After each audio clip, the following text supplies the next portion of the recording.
In dieser Folge bekommt der Südweg endlich ein eigenes Wohnviertel für unsere Kupfergolem. Und weil Treppen offenbar viel zu einfach wären, machen wir aus der neuen Geysir-Mechanik kurzerhand einen Aufzug. Introducing der Geysir Waiter. Und wenn wir schon neue Schwefelmechaniken missbrauchen, bauen wir nebenbei noch unser nächstes Minigame, Minecraft Curling. Moin Leute, da sind wir wieder und ab jetzt geht's hier wirklich ans Eingemachte. Ich habe da schon mal ein klein wenig vorbereitet, wobei ein klein wenig vielleicht etwas untertrieben ist. Und bevor einer fragt, ja, ich habe mir tatsächlich einen zweiten Beacon besorgt. Was für ein Luxus, sich jetzt einfach durch den Berg fräsen zu können. Denn der Grund für die ganze Aktion, unsere Kupfergolems sind hier inzwischen nicht mehr nur zu Besuch, die gehören zum Südweg, die arbeiten hier, also sollen sie sich jetzt hier auch ansässig fühlen. Ich möchte deshalb in diesen Hang ein richtiges Wohnviertel für die Kupfergolems setzen. Nicht einfach nur ein einziges großes Gebäude, sondern mehrere Wohneinheiten verteilt über verschiedene Ebenen und miteinander durch Wege und Treppen verbunden. Moment, ich gehe mal kurz in die Freecam. Ich habe da schon mal was gemacht. Außerdem, schaut mal, ich nehme euch mal eben mit. Und ich habe hier schon mal einen kleinen Gang reingehauen und die Wand hier mit... da fehlt ein Block. Und die Wand hier schon mal ausgekleidet, damit es von außen wieder abgegrenzt ist. Und hier drin haben wir auf jeden Fall viel Platz für unser nächstes Minigame. Aber da machen wir erst später weiter. Jetzt würde ich sagen, sehe ich zu, dass ich hier irgendwie ein bisschen Ordnung reinbekomme und nehme euch dann wieder mit. Bis gleich. Waren meine letzten Worte vorhin, ich bringe hier etwas Ordnung rein? Leute, es geht schon wieder los. Schaut mal, wir sind am Toreingang und das hier hat mich begrüßt. Ich weiß nicht, wer das ist. Ich weiß auch nicht, ob das immer derselbe ist. Ich weiß nur, das muss fürchterliche Rache geben. Ja. Okay, Contenance. Ich zeige euch mal den Stand, ja? Also, es ist beim Minigame schon was passiert. Es ist hier vorne schon was passiert. Ich zeige euch erstmal hier vorne, weil das geht relativ zügig. Ich habe ein paar Gerippe hier aufgebaut und die Häuser schon mal platziert, wie ihr hier sehen könnt. Hier muss man ein bisschen Erdarbeiten tätigen, aber ich glaube, so wird das ganz gut. So das Grundprinzip seht ihr selber, ne? Das ist auch nur so für mich so ein bisschen zur Orientierung. Ich glaube, dann haben wir hier den ersten Abschnitt schon mal ganz gut fertig. Nun genug gequatscht mit dem Bau. Ich weiß, ihr wollt es alle sehen, aber es gibt gar nicht so viel zu sehen. Na, der Gang, der ist hier immer noch vorhanden. Ich habe das noch ein bisschen ausgehöhlt. Dann lass mich mal eben schauen. Wo habe ich denn unseren Cypher Cube? Hier habe ich unseren Cypher Cube und den habe ich schon mal vorbereitet. Und jetzt teste ich hier die ganze Zeit, wie viel Abstand brauche ich. Und ich bin mir wirklich so unschlüssig. Schaut mal, wenn ich den hier unten antippe, ne, auch hier vorne oder mit Anlauf, dann passiert gar nichts, weil ich unfähig bin. Wenn ich den... Hallo? Ich glaub das ja gar nicht. So, noch einmal. Zack. Wir packen den hier hin. Und dann stupse ich den hier unten an. Dann kommt der aber nicht so weit. Ne? Und jetzt gehe ich erst auch noch mal in die Freecam. Ne? Im Prinzip wäre das Zielfeld ja ungefähr hier. Ne? Gut, jetzt könnte ich sagen, ja, die schwachen Stöße, die bringen halt nichts. Da kommst du halt nicht weit mit. Jetzt lass uns den mal hier hinstellen. Könnte ich auf die Mitte zielen. Ja, das ist schon besser. Dann können wir schon mal mit der Freecam gehen. Dann geht der bis hier hin. Okay, so ein gutes Ergebnis habe ich bisher nicht hingekriegt. Das ist gut. Vielleicht kann ich den auch noch ein bisschen besser steuern. Naja gut, okay, wir müssen auf die andere Seite schnell das Ding wieder einsammeln. Obwohl, wir können auch von der anderen Seite einmal schlagen. So, flop. Und auf jeden Fall gibt es noch einen dritten Punkt, wo man was machen kann. Und das ist hier oben. Und dann geht der in der Regel bis zur Wand rüber. Lass mal eben gucken. Prallt wieder ab und zurück. Das könnte dann sein, wenn ihr schon mehrere Pucks, wie heißen die Dinger eigentlich? Curls, Dinger sind. Ja, ich muss mich nur informieren, wie die Spielsteine heißen. Dann kann man damit auch Sachen auseinanderräumen. Ne? Die Bahn ist noch nicht breit, die muss natürlich noch viel breiter und so weiter. Aber insgesamt versteht ihr das ganze Prinzip. Es gibt verschiedene Möglichkeiten und ich muss noch herausfinden, was die beste Möglichkeit ist, um das Curling-Spiel natürlich interessant zu halten. Ihr seht, ich bin mitten in den Planungen und im Testing und wie das Ganze gut funktionieren kann und soll. Ich glaube, ich muss das Ding noch ein paar paar Mal schlagen und ein paar Testläufe machen, bis ich das genauer herausgefunden habe. Es geht voran, es ist schön. Sowohl das eine als auch das andere nehmen seinen Lauf hier. Hey, schön, oder? Okay, ich würde sagen, ich mache einfach mal weiter. Bis gleich.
Ja, ihr seht richtig, wir sind hier im Creative Mode und zwar nicht auf dem Server, sondern in meiner Testwelt. Denn ich muss euch unbedingt was zeigen. Und ich kann das am besten hier, weil eingebaut, da ist leider nicht mehr so viel sichtbar. Deswegen, heute machen wir Großes. Nichts, was es nicht vielleicht schon geben würde oder was gerade jetzt mit dem 26.2 Update nicht überall irgendwie angetestet wird. Aber hier kommt die Wobbelsche Version. Und zwar der Geysir Waiter. Haha, ihr fragt euch, was ist ein Geysir Waiter? Naja, ein Bubble Waiter kennt jeder. Es ist ein Aufzug mit der neuen Mechanik des Geysirs. Und schaut mal, ich muss mal eben wieder zurückwechseln. Ja, das hier kennt ihr. Da unten ist eine Wasserquelle. Da drunter ist ein reaktiver Schwefelblock. Und da drunter, ja, da kommt jetzt gleich Lava, wenn ich nämlich diesen Knopf drücke. Zack. Und schon werde ich nach oben gedrückt. Je nachdem, wie viel Wasser da drüber ist, desto höher geht der Geysir. Und zwar, wenn ich diesen Hebel umlege, wopp, geht's bis hierhin. Und wenn ich diesen Hebel umlege, geht's nochmal höher. Hey, und das können wir uns zunutze machen. Und dafür habe ich was gebaut. Schaut mal, hier kann man nämlich bestimmen, in welches Stockwerk man gehen will. Ins erste Stockwerk oder ins zweite Stockwerk. Dann, zack, ich zeige euch das mal. Man geht rein und zack, wird man hierhin auf die richtige Höhe gespült. Und nach einer Weile, zack, geht er wieder aus. Und wenn man das zweite Stockwerk auswählt, dann zack, geht das Ganze noch höher. Way! Ist das nicht klasse? Wie funktioniert das Ganze? Ich habe hier einen kalibrierten Skalk-Sensor, der reagiert auf Platten, irgendwie alles, was man irgendwie an- und ausschalten kann. Deswegen muss ich den hier auch schön in Wolle verpacken, damit er bloß nichts von diesem Hebel mitbekommt. Der gibt auf jeden Fall ein kurzes Signal hier runter. Hier ist unsere altbekannte Zeitsteuerung. Und der andere Hebel wird einfach hier rumgeführt und gibt einfach das Signal an den zweiten Dispenser. Und somit können wir immer steuern, ob es ganz hoch oder ganz runter geht. Ich baue das mal eben schnell ein und dann geht es weiter. So, wieder zurück in der normalen Welt. Und die Timelapse habt ihr ja schon gesehen. Ich gehe mal ganz schnell in die Freecam, damit wir das Ganze noch einmal begutachten können. So sieht das jetzt hier aus. Ich habe noch ein bisschen nachgearbeitet und das ein oder andere Schild mit dran gepackt, die Dächer nochmal gesetzt. Oh, ich bin so glücklich. Wir haben endlich die Golemheime fertig. Und das Allerbeste ist, wir fliegen direkt mal da hoch, denn hier, haha, da könnt ihr es schon sehen, ist der Bubble Waiter drin. Wenn ich den Schalter hier umlege, hier reingehe, zack, dann bin ich hier auf der ersten Etage. Zurück geht es nämlich über diesen Weg. Pang, hier ist Pulverschnee drin, deswegen passiert nichts. Das ist der Weg, wie wir wieder runterkommen. Und wenn wir ins zweite Geschoss wollen, gleiches Prinzip. Zack, hoch, flop, da sind wir. Zurück geht es wieder hier rüber, ohne Probleme, denn wir landen auf Pulverschnee und der Aufzug ist fertig. Ist das nicht klasse? Und das ist das ganze Geheimnis. Und es funktioniert und es gibt so viele Möglichkeiten, wie man das steuern kann. Das hier ist auf jeden Fall meine und sie funktioniert. Ich bin so glücklich. Hey. Und das bedeutet, dass wir uns jetzt an die Curlingbahn setzen können. Jawohl, es geht weiter mit der Curlingbahn. Das nächste Minigame ist incoming. Ich habe hier mal ein bisschen weitergemacht. Wir haben ein Spielfeld und es funktioniert. Ich habe jetzt ein paar Mal getestet. Jetzt geht es nämlich ums Curling. Hey, so, schaut mal. Und es funktioniert eigentlich schon ziemlich gut. Ich kann euch sagen, ich habe so ein bisschen rumgetestet und schnell Freecam. Und es funktioniert relativ gut, oder? Oh, der ist gar nicht so schlecht. Okay, auf jeden Fall hat jeder Spieler ja nicht nur einen Stein. Also bekommt jeder 4 Steine. Das müsste eigentlich ausreichen. 8 Steine davon könnte schon geknubbelt werden. Vielleicht werden es auch nur 3. Von daher, das muss ich noch alles ausprobieren. Aber insgesamt, schaut mal, kann man hier auf jeden Fall schon mal mit dem Curling beginnen.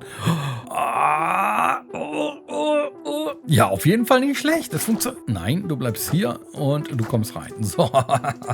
Ey, auf jeden Fall nicht schlecht. Das gefällt mir. Es ist aufgegangen. Jetzt muss das hier nur noch schön werden. Und dann haben wir eine funktionierende Curlingbahn. Oh, ey, das nächste Minigame ist annähernd fertig. Ach, ich freue mich so sehr. Und ich kann es kaum erwarten, das mal anzutesten. Also bis gleich.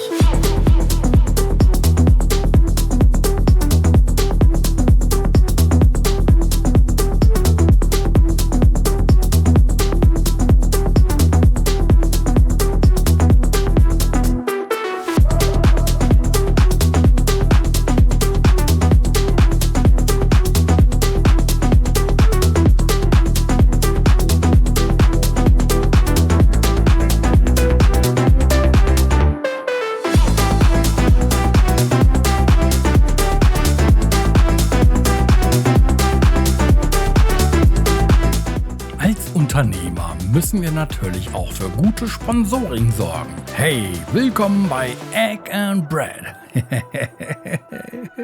Schaut mal, die Halle. Ach, ich mag nie fertig sagen, weil ich möchte hier gerne noch ein paar Verzierungen drin haben und dies und das und Nippes und so. Aber die Halle ist fertig und wir haben sogar ein Sponsoring drin. Ist das nicht mal klasse? Und naja, der einzige Industrielle hier am Server ist halt dieser komische Wobbles, der das Egg and Bread Imperium langsam aufbaut. Haben wir schon lange nichts mehr von gehört, oder? Naja, aber was gehört denn in so eine klassische, schöne, drösche Sporthalle wie ein Sponsoring? Zuerst hatte ich gedacht, ich mache hier irgendwie Powered by Sparkasse oder so hin. Nein. Es ist viel besser. Powered by Egg and Bread. Ich feiere das gerade sehr. Mir gefällt das so. Ja, und ansonsten seht ihr ja, ne? Das ist die Halle. Ich habe so ein bisschen geguckt, wie sehen Curling-Hallen aus. Die sehen alle langweilig aus. Das interessanteste Gebilde habe ich irgendwo in Hamburg gefunden. Ich habe mich so ein bisschen dran orientiert. So zumindest das Hallendach etwas rund gestaltet. Ansonsten, naja, es sieht nicht aus wie dort. Aber es sieht aus wie eine Curlinghalle. Und wenn ich jetzt einmal kurz nach oben gehe, dann ist das richtig schön. Es ist beleuchtet, wir haben Zuschauerplätze. Ja, das Feld ist fertig und gut beleuchtet. Alles ist klasse sichtbar. Und wisst ihr was? Hier vorne gibt es das Spielequipment. Mit einem Rechtsklick, schaut mal, plopp, hat man mal eben alles ausgetauscht und im Inventar. So kommen wir auf jeden Fall zu unserem kompletten Equipment und könnten dann im Prinzip starten. Ja, ich habe nochmal geguckt. Ich habe mich jetzt dazu entschieden, jeder bekommt 3 Steine. Es wird mit 2 Spielern hier gespielt. Das Ding kommt schlicht und ergreifend hier hin. Habe ich das jetzt vertauscht? Sind da die roten? Oh. Die roten. Okay, ich muss das...